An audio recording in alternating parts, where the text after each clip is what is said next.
श्रीमद् भगवत गीता सिर्फ एक धर्म के लिए नहीं है, बल्कि इसे धरती के हर इंसान को पढ़ना और समझना चाहिए ताकि वह अपनी जिंदगी में सुख, शांति और सफलता को प्राप्त कर सके। कहा जाता है कि जिस घर में गीता का पाठ हर रोज पढ़ा जाता है या सुना जाता है, उस घर में भगवान श्री कृष्ण आते रहते हैं। श्रीमद् भगवत गीता साक्षात भगवान की दिव्य वाणी है। इसकी महिमा अपार है, अपरिमित है। उसका यथार्थ में वर्णन कोई नहीं कर सकता। शेष, महेश, गणेश भी इसकी महिमा को पूरी तरह से नहीं कह सकते। फिर मनुष्य की तो बात ही क्या है। भागवत गीता में कुल 18 अध्याय और 700 श्लोक हैं, जिसे सभी के लिए पढ़ पाना थोड़ा मुश्किल है। इसीलिए आज के इस बेहद ही खास वीडियो में हम श्रीमद् भगवत गीता के 18 अध्याय के 700 श्लोकों के सार के बारे में बात करेंगे, जिन्हें जानकर आप श्रीमद् भगवत गीता का सही मतलब समझ पाएंगे। इसलिए इन विचारों को आप हर रोज रात में सोने से पहले जरूर सुनें। तो चलिए जानते हैं भागवत गीता के 700 श्लोकों के सार के बारे में। भगवान श्री कृष्ण कहते हैं कि हे अर्जुन, मैं सभी प्राणियों के हृदय में स्थित सबका आत्मा हूं। संपूर्ण प्राणियों का आदि, मध्य और अंत भी मैं ही हूं। मैं सूर्य हूं। मैं वेदों में सामवेद हूं। देवों में इंद्र हूं। इंद्रियों में मन हूं।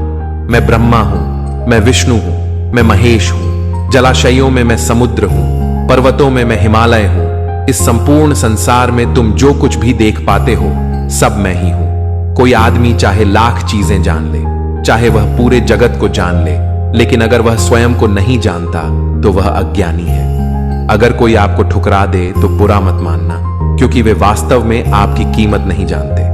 जो रिश्ता हमें रुला दे, उससे गहरा कोई रिश्ता नहीं, और जो रिश्ता हमें रोता हुआ छोड़ दे, उससे कमजोर कोई रिश्ता नहीं। हमेशा शांत रहें। इससे आप अपने जीवन में खुद को बहुत मजबूत पाएंगे, क्योंकि लोहा ठंडा होने पर ही मजबूत होता है, पर गर्म होने पर तो उसे किसी भी आकार में ढाला जा सकता है। किसी विपत्ति के समय आपको यह 7 गुण बचाएंगे: आपका ज्ञान, आपकी विनम्रता, आपकी बुद्धि, आपके भीतर का साहस, आपके अच्छे कर्म, सच बोलने की आदत और ईश्वर में विश्वास।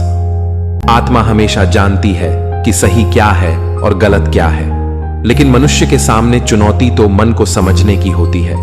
मुश्किल समय में व्यक्ति अकेला हो जाता है, लेकिन मुश्किलों की वजह से वही व्यक्ति मजबूत हो जाता है। जो आपको सम्मान दे, उसी को सम्मान दीजिए। हैसियत देखकर सर झुकाना कायरता का लक्षण है। हे अर्जुन, जो न कभी हर्षित होता है, न किसी से द्वेष करता है, न शोक करता है, न कामना करता है, जो शुभ और अशुभ संपूर्ण कर्मों का त्यागी है, वह ज्ञानी मनुष्य मुझको अति प्रिय है। मुझे पाने के 3 तरीके हैं: ध्यान योग, ज्ञान योग और कर्म योग, और इन सब में कर्म योग सबसे प्रधान है। किसी पर विश्वास करना हो तो उनकी बातों पर नहीं, उनकी हरकतों पर ध्यान दो। गुस्से के वक्त थोड़ा रुक जाने से और गलती के वक्त थोड़ा झुक जाने से जिंदगी और भी आसान हो जाती है। भगवान श्री कृष्ण कहते हैं, जो मनुष्य मुझे जान लेता है, वह जन्म मरण के बंधनों से मुक्त हो जाता है। जो मनुष्य भगवत गीता को पढ़कर उस पर अमल करता है, उसके सारे दुष्कर्म का प्रभाव समाप्त हो जाता है। जो भाग्य में है वह भाग कर आएगा, और जो भाग्य में नहीं है वह आकर भी भाग जाएगा। जैसे हवा के झोंके नाव को भटका देते हैं, वैसे ही मनुष्य की इच्छाएं बुद्धि को भटका देती हैं। एक समझदार व्यक्ति वही है जो दूसरों को देखकर उनकी विशेषताओं से सीखता है, उनसे तुलना और ईर्ष्या नहीं करता। शस्त्र केवल शरीर को घायल कर देते हैं, किंतु शब्द आत्मा को भी घायल कर देते हैं। जो मनुष्य अपने को परमात्मा से अलग नहीं समझता है और ना ही शरीर से अपना कोई संबंध मानता है, वह सदा के लिए जन्म मरण से मुक्ति पा लेता है। जो व्यक्ति आध्यात्मिक जागरूकता के शिखर तक पहुंच चुके हैं, उनका मार्ग है निस्वार्थ कर्म, और जो भगवान के साथ संयोजित हो चुके हैं, उनका मार्ग स्थिरता और शांति है। मानव कल्याण ही भगवत गीता का प्रमुख उद्देश्य है। इसलिए मनुष्य को अपने कर्तव्यों का पालन करते समय मानव कल्याण को प्राथमिकता देना चाहिए। श्री कृष्ण कहते हैं, जो तुम्हारा साथ देता है तुम उसका साथ दो, जो तुम्हें धोखा देता है तुम उसे त्याग दो। जिस जगह आपका सम्मान नहीं हो, वहां पर कभी जाना नहीं चाहिए, वरना लोग आपको कमजोर और बेवकूफ समझेंगे। जहां बारिश ना हो वहां फसल खराब हो जाती है, और जहां संस्कार ना हो वहां नस्ल भी खराब हो जाती है। जो लोग यह कहते हैं मेरे पास वक्त नहीं है, असल में उनके खास रिश्तों की गिनती में आपका नाम ही नहीं है। हे अर्जुन, वह जो वास्तविकता में मेरे उत्कृष्ट जन्म और गतिविधियों को समझता है, वह शरीर त्यागने के बाद पुनः जन्म नहीं लेता और मेरे परम धाम को प्राप्त होता है। वह व्यक्ति जो सभी इच्छाएं त्याग देता है और मैं और मेरा की लालसा और भावनाओं से मुक्त हो जाता है, उसे अपार शांति की प्राप्ति होती है। जिस मनुष्य के अंदर ज्ञान की कमी और ईश्वर में श्रद्धा नहीं होती, वह मनुष्य जीवन में कभी भी आनंद और सफलता को प्राप्त नहीं कर पाता है। ईश्वर ने हमें जो कुछ भी दिया है वही हमारे लिए पर्याप्त है, और यही एक अटल सत्य भी है। संयम, सदाचार, स्नेह एवं सेवा, यह गुण सत्संग के बिना नहीं आते हैं। ईश्वर से किए गए प्रार्थना से इंसान की परिस्थिति या तकदीर बदले या ना बदले, पर उस प्रार्थना से इंसान के चरित्र में जरूर बदलाव आता है। बात इतनी मधुर रखो कि कभी वापस भी लेनी पड़े तो आपको कड़वी ना लगे। खुद में थोड़ा स्वाभिमान होना जरूरी है, वरना लोग आपको वहां भी दबाने की कोशिश करेंगे जहां आपका अधिकार है। कोई एक महापुरुष ही आत्मा को आश्चर्य की भांति देखता है, वैसा ही दूसरा कोई महापुरुष ही इसके तत्व का आश्चर्य की भांति वर्णन करता है, तथा दूसरा कोई अधिकारी पुरुष ही इसे आश्चर्य की भांति सुनता है, और कोई कोई तो सुनकर भी इसको नहीं जानता है। श्री कृष्ण कहते हैं, दुख सुख को समान समझने वाले जिस धीर पुरुष को यह इंद्रिय और विषयों के सहयोग व्याकुल नहीं करते, वह मोक्ष के योग्य होता है। जब तक तुम अपने आप से नहीं हार जाओ, तब तक दुनिया की कोई ताकत तुम्हें हरा नहीं सकती। कमजोर तुम नहीं, तुम्हारा वक्त है, और वक्त सबका बदलता है। तुम बस अपना कर्म करते जाओ। जिसने कभी संकट नहीं देखा, उसे अपनी ताकत का कभी एहसास नहीं होगा। जो दूसरों की तकलीफों को समझते हैं, जिनमें दया है, जो दिल से अच्छे हैं, उन्हें दोबारा जन्म नहीं लेना पड़ता। किसी को कुछ देकर घमंड मत कर, क्या पता तू दे रहा है या पिछले जन्म का कर्ज चुका रहा है। घमंडी मनुष्य का वंश, वैभव और प्रतिष्ठा तीनों ही चले जाते हैं। विश्वास ना हो तो रावण, कौरव और कंस को देख लो। चुप रहने से बड़ा कोई जवाब नहीं, और माफ कर देने से बड़ी कोई सजा नहीं। जिस मनुष्य के पास सब्र की ताकत है, उस मनुष्य की ताकत का कोई मुकाबला नहीं कर सकता। हमारी व्यर्थ की चिंता और मन का भय एक ऐसा रोग होता है जिससे हमारी आत्मीय शक्ति बिखर जाती है। मनुष्य को जीवन की चुनौतियों से भागना नहीं चाहिए, और ना ही भाग्य और ईश्वर की इच्छा जैसे बहानों का प्रयोग करना चाहिए। यज्ञ से बचे हुए अन्न को खाने वाले श्रेष्ठ पुरुष सब पापों से मुक्त हो जाते हैं, और जो पापी लोग अपना शरीर पोषण करने के लिए ही अन्न पकाते हैं, वे तो पाप को ही खाते हैं। अर्थात जो लोग ईश्वर को याद किए बिना अपने जिंदा रहने में ही लगे रहते हैं, उन्हें चोर समझना चाहिए। केवल ज्ञान ही एक ऐसा अक्षय तत्व है जो कहीं भी, किसी भी अवस्था में और किसी भी काल में मनुष्य का साथ नहीं छोड़ता।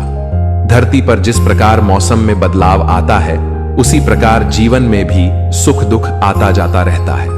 युद्ध हो या जीवन सफलता केवल 3 शस्त्रों से प्राप्त होती है: धर्म, धैर्य और साहस। कोई भी मनुष्य जन्म से नहीं, बल्कि अपने कर्मों से महान बनता है। कुछ पाना है तो खुद पर भरोसा कीजिए, क्योंकि सहारे कितने भी सच्चे और अच्छे हों, साथ छोड़ ही जाते हैं। मित्र गरीब है या अमीर, यह मायने नहीं रखता, बल्कि वह आपके बुरे समय में आपका साथ कितना देता है, यह मायने रखता है। धर्म चाहे जो भी हो, अच्छे इंसान बनो। हिसाब हमारे कर्म का होगा, धर्म का नहीं। खुशी के लिए काम करोगे तो खुशी नहीं मिलेगी, लेकिन खुश होकर काम करोगे तो खुशी जरूर मिलेगी। जब आप दूसरों के लिए अच्छा चाहते हैं, तो वही अच्छी चीजें आपके जीवन में वापस आती हैं। यही प्रकृति का नियम है। आपका मूल्य इससे तय नहीं होता कि आप क्या हैं, यह इससे तय होता है कि आप खुद को क्या बनाने की क्षमता रखते हैं। हंसता हुआ मन और हंसता हुआ चेहरा, यही सच्ची संपत्ति है।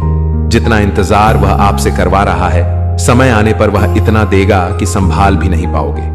कोई आपका साथ ना दे तो निराश मत होना, क्योंकि परमात्मा से बड़ा हमसफर कोई नहीं होता। खुशी आजादी पर निर्भर होती है, और आजादी इस बात पर निर्भर होती है कि आप कितने साहसी हैं। विश्वास के बगैर इस दुनिया में कोई भी रिश्ता ज्यादा देर तक कायम नहीं रह सकता।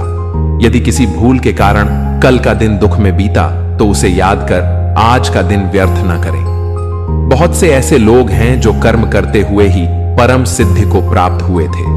जनक आदि ज्ञानी जन भी आसक्ति रहित कर्म द्वारा ही परम सिद्धि को प्राप्त हुए थे। इसलिए मनुष्य को हमेशा अच्छे कर्म करने चाहिए और फल की अभिलाषा से दूर रहना चाहिए।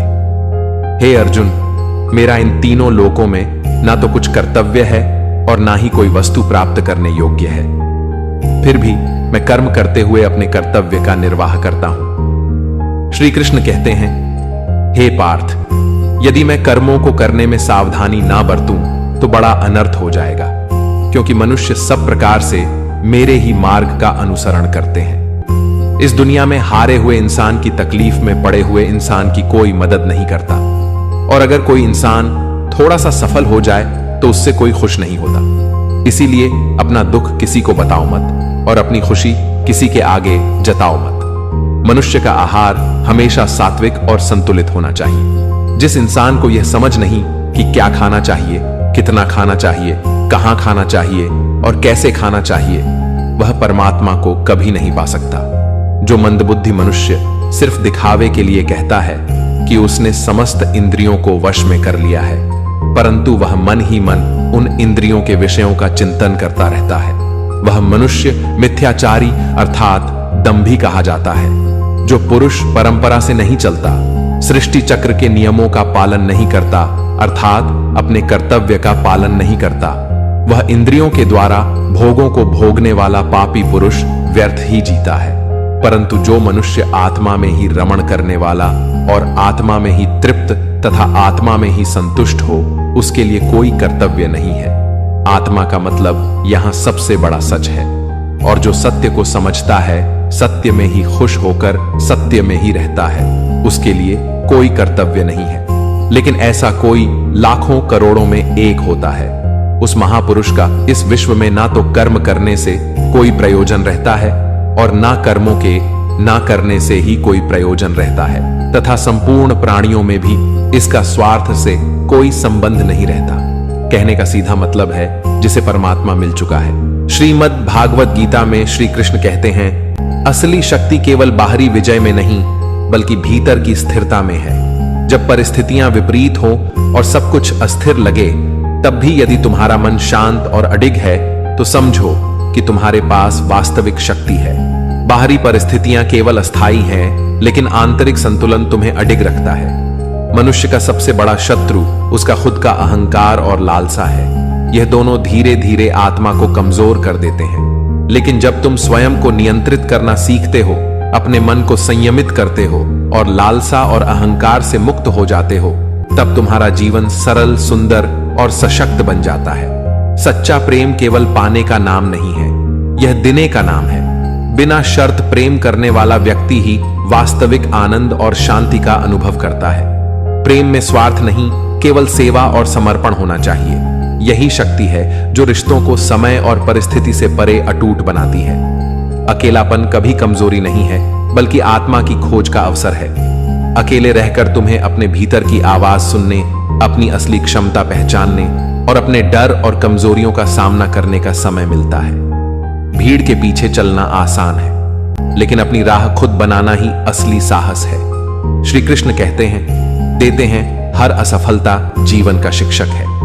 जो व्यक्ति अपनी गलतियों और असफलताओं से सीख लेता है, वही भविष्य में स्थायी सफलता हासिल करता है। असफलता का डर छोड़ दो, क्योंकि वही तुम्हें भीतर से मजबूत बनाने और असली जीत के लिए तैयार करने वाली है। त्याग और समर्पण केवल दूसरों के लिए नहीं, बल्कि स्वयं के लिए भी आवश्यक है। जब तुम अपने अहंकार, लालसा और मोह को त्यागते हो, तब तुम्हारे भीतर शांति, संतोष और शक्ति उत्पन्न होती है। यही त्याग जीवन को हल्का और सुंदर बनाता है। मनुष्य का वास्तविक सौंदर्य उसके चरित्र, कर्म और हृदय की शुद्धता में है। केवल बाहरी रूप को सजाना पर्याप्त नहीं है। जब भीतर का मन और आत्मा सुंदर होती है, तभी जीवन का हर अनुभव प्रगल्भ और सार्थक लगता है। धैर्य जीवन की सबसे बड़ी शक्ति है। जो व्यक्ति धैर्य खो देता है, वह परिस्थिति के हाथों खेल बन जाता है। लेकिन जो व्यक्ति हर कठिनाई और बाधा के बावजूद डटा रहता है, वह हर चुनौती में विजेता बन जाता है। धैर्य ही सफलता और स्थिरता की नींव है। समस्या और कठिनाइयां डराने के बजाय तुम्हें सिखाने और मजबूत बनाने के लिए आती हैं। यदि तुम उन्हें अवसर मानकर सामना करोगे तो वे तुम्हें और अधिक सक्षम और बुद्धिमान बनाएंगी। वही व्यक्ति जो समस्याओं से भागता है अंततः अवसर खो देता है। श्री कृष्ण कहते हैं, सच्चा आत्मविश्वास बाहरी सफलता में नहीं बल्कि भीतर की स्थिरता और संतोष में है। यदि तुम्हारा मन शांत, आत्मा स्थिर और हृदय करुणामय है तो कोई भी बाहरी परिस्थिति तुम्हें हरा नहीं सकती। वास्तविक विजय भीतर से आती है। हर कदम चाहे छोटा क्यों ना हो, जीवन की यात्रा में महत्वपूर्ण है। छोटी छोटी कोशिशें ही बड़े परिवर्तन का आधार बनती हैं। यदि तुम निरंतर प्रयास करते रहो तो एक दिन तुम्हें पीछे मुड़कर देखने की आवश्यकता नहीं पड़ेगी। मौन की शक्ति को समझो। कभी कभी चुप रहना सही समय पर बोलने से अधिक प्रभावी होता है। मौन में गहरी सोच, समझ और शक्ति छिपी होती है। जब तुम शांत रहते हो तब तुम्हारे कर्म और शब्दों की प्रभावशीलता और बढ़ जाती है। संतोष और आभार ही वास्तविक खुशी और शांति का मूल है। यदि तुम केवल बाहरी वस्तुओं में खुशियां ढूंढते हो तो उनका खोना दुखदाई होगा। आभार और संतोष से भरा मन हमेशा स्थिर, हल्का और प्रसन्न रहता है। अपनी गलतियों और विफलताओं को स्वीकार करना ही आत्म सुधार और विकास की नींव है। जब तक तुम स्वयं की कमियों को नहीं देखोगे और उन्हें सुधारने का प्रयास नहीं करोगे, तब तक तुम्हारा विकास अधूरा रहेगा। श्री कृष्ण कहते हैं, हर अनुभव चाहे सुखद हो या दुखद, तुम्हें जीवन का पाठ पढ़ाने के लिए आता है। जो व्यक्ति हर अनुभव को स्वीकार करता है वही बुद्धिमान बनता है। अनुभव केवल जीवन की किताब का पन्ना नहीं बल्कि वह शिक्षक है जो हमेशा तुम्हारे साथ है। सच्चा साहस केवल लड़ाई में नहीं बल्कि भीतर के डर और कमजोरियों का सामना करने में है। जब तुम अपने भीतर की असली शक्ति को पहचानते हो और उसका सामना करते हो, तब तुम्हारा जीवन स्वतंत्र और सशक्त बन जाता है। जीवन का असली उद्देश्य केवल प्राप्त करना नहीं बल्कि अपने भीतर अच्छाई, प्रेम और करुणा उत्पन्न करना है। जब तुम खुद को सशक्त और सजग बनाते हो तब तुम्हारा जीवन दूसरों के लिए प्रेरणा बन जाता है और असली मूल्य प्राप्त करता है। कभी कभी जीवन तुम्हारे लिए उस दरवाजे की तरह होता है जो खुलता नहीं दिखता, पर याद रखो, हर दरवाजा जो बाहरी दुनिया में बंद लगता है वह भीतर से तुम्हारी हिम्मत और विश्वास की परीक्षा ले रहा होता है। तो वह व्यक्ति भीतर से साहसी होता है, वही बंद दरवाजों के पार जाकर नई दुनिया देखता है। डर, असफलता, निराशा, यह सब केवल संकेत हैं कि तुम अभी अपनी शक्ति पहचानने वाले हो।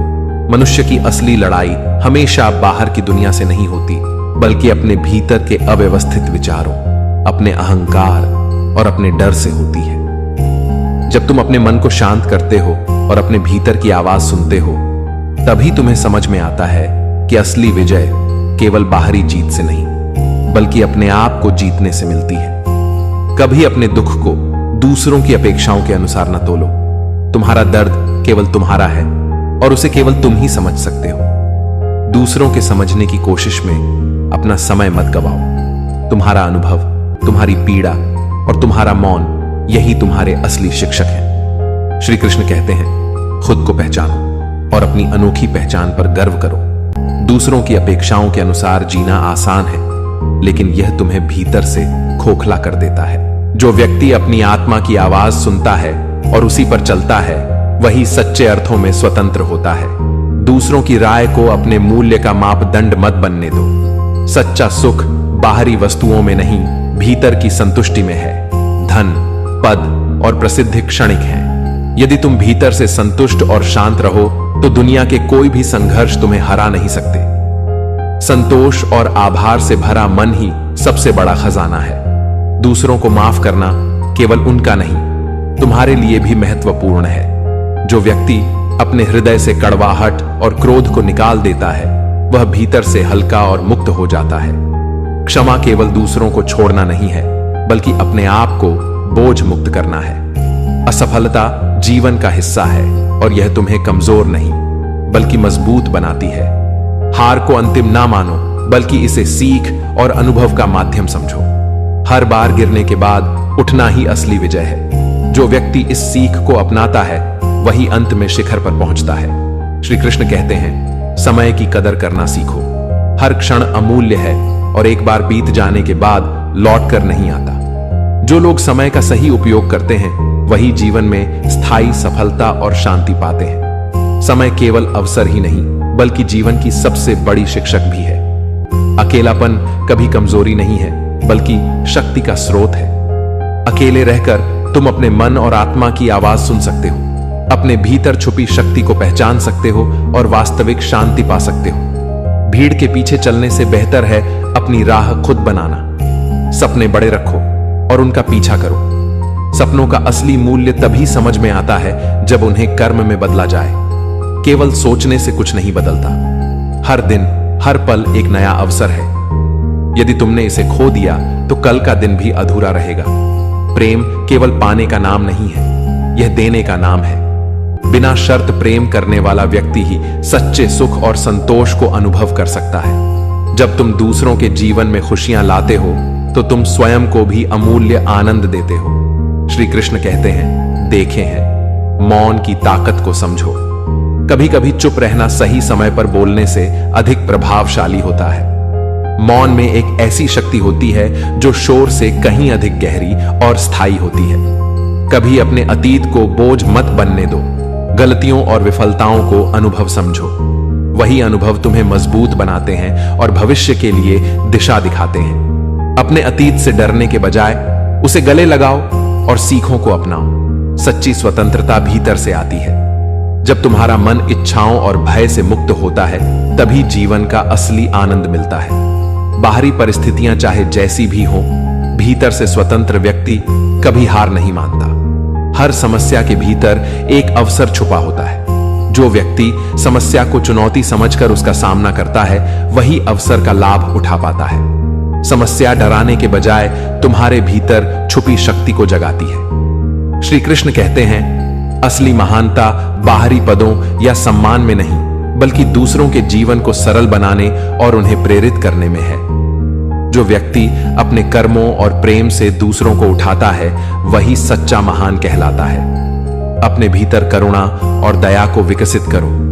वही ताकत है जो तुम्हें हर परिस्थिति में अडिग बनाती है। दूसरों की मदद करना केवल उनका नहीं, तुम्हारे लिए भी आशीर्वाद है। दोस्तों, इस वीडियो में बस इतना ही। मैं आशा करता हूं कि आपको इस वीडियो से बहुत कुछ जानने को मिला होगा। वीडियो को लाइक और शेयर करके कमेंट में जय श्री राधे कृष्ण लिखना ना भूलें और ऐसे ही ज्ञानवर्धक और प्रेरणादायक वीडियो पाने के लिए हमारे चैनल को सब्सक्राइब करके घंटी जरूर बजा दें। भगवान श्री कृष्ण आपको हमेशा प्रसन्न रखें। अपना ख्याल रखिएगा। जय श्री राधे कृष्ण।